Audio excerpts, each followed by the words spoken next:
यो चाहिँ हाम्रो रोड लेभलको जमिन हो।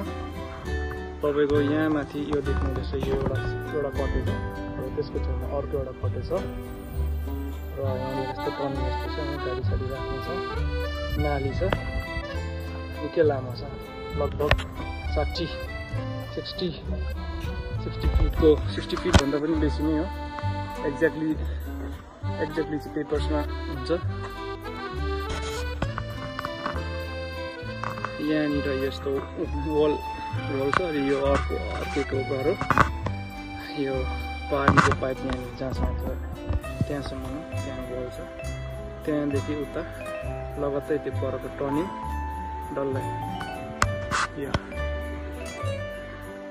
चाहिँ तपाईँको कटेज 1 र पल्लो ग्रिन कलरको यो कटेज 2 दुईटा छ।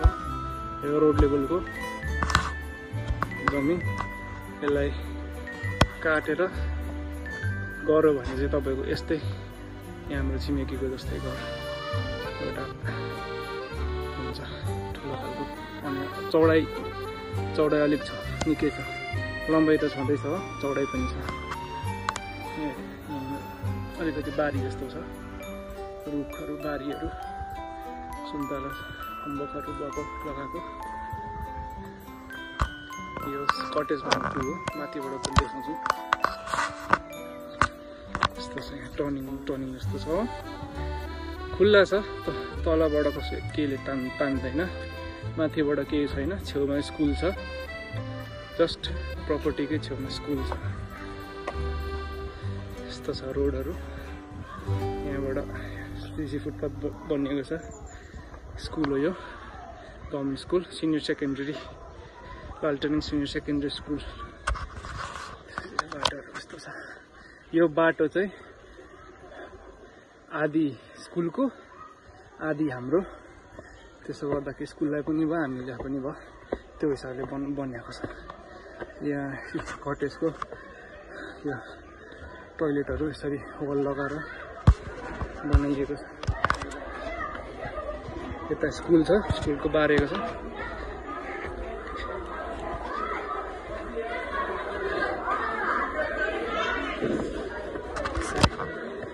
दोकानहरू थापेको छ नि एउटा कटेजमा, अर्को कटेजमा क्यान्टिन। यो कटेजमा क्यान्टिनहरू छ। यहाँनिर वाटर ट्याङ्कहरू, यो कटेज यस्तो छ। दुईटा घरको बिचमा ग्यापहरू।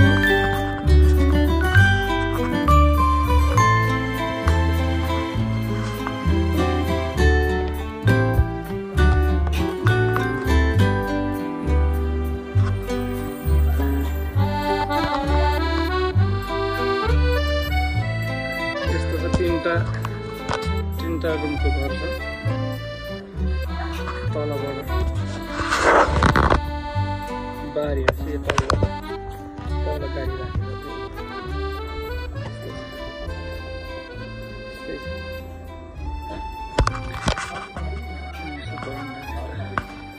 राखेको छोटो क्यान्टिन छ। यहाँनिर रुमहरू छ। एउटा रुम हो, एउटा सिटीमा ठुलो बत्ती छ।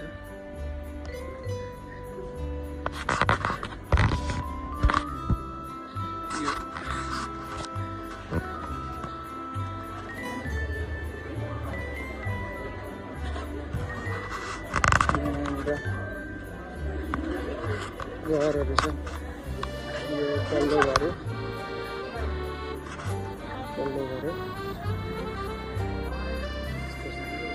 यो पनि 3टै रुमको छ। टोयलेट बाथरुम गरेको। यहाँनिर वलहरू लगाएर यस्तै छ।